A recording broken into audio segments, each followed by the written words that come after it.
That world first breakthrough a little later in the program, but now to the never-ending battle on our roads between drivers and cyclists.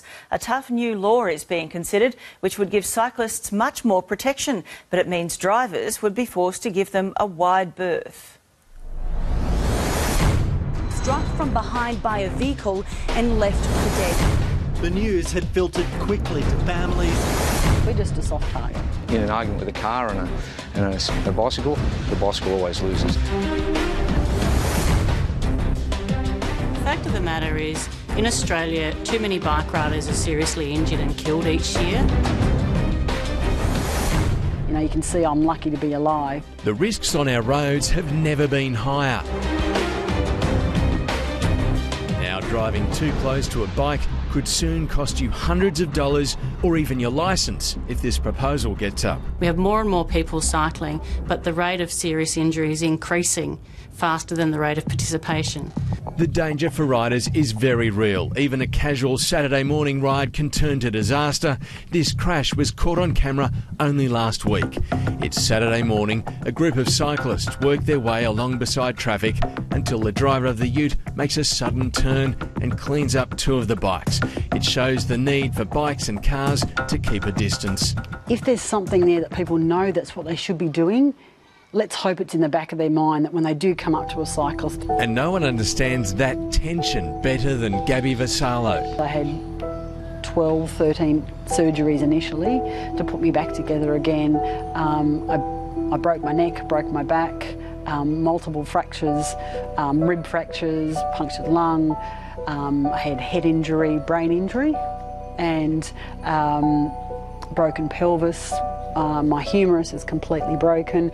My leg was partially amputated. She was almost killed 4 years ago when a driver ran her down. It must frustrate you to think that if this rule had been in place when your accident happened, your accident might not have happened at all. Absolutely. Well, it's probably even a split second, just that lack of concentration, and it changes every aspect of my life. I don't do anything the same like I used to. Here's what the new laws would mean. As drivers approach to overtake a cyclist, cars will have to keep a minimum of 1 metre away from the rider.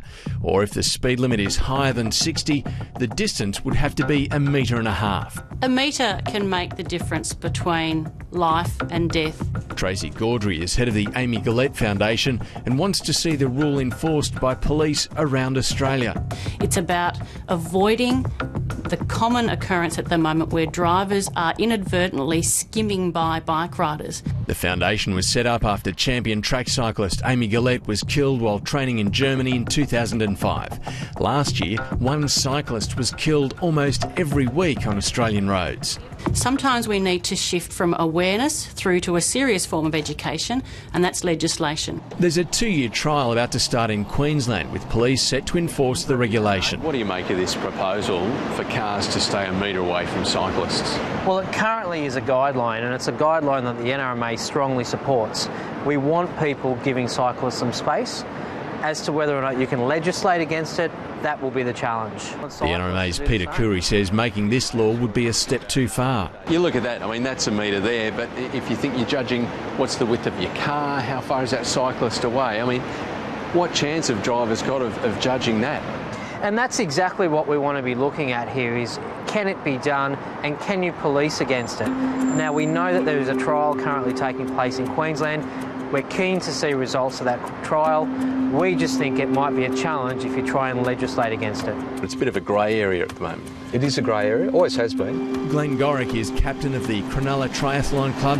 While he supports the proposal, he understands it's hard for motorists to judge the distance. It's difficult because, you know, it's something you don't have a measuring tape where you hold it out and you know, so it's just an estimate, but it always has been a rule of thumb, but it'd be nice to see it formalised. That way it would be in the drivers' handbooks, you know, hopefully nationally, and it'll give people an awareness of a safe distance to stay away from injuring a cyclist. We've got lives at stake here. We've got more and more people cycling, and we need to make that change now to create a safer environment. This needs to be about courtesy, it needs to be about common practice, and now we may not need laws to do that, we just need to make sure that everyone is showing that respect on the road. Yes, we need some common sense and courtesy on both sides. And while the trial is happening only in Queensland for now, a Tasmanian MP is seeking support for the 1 metre rule to apply nationally.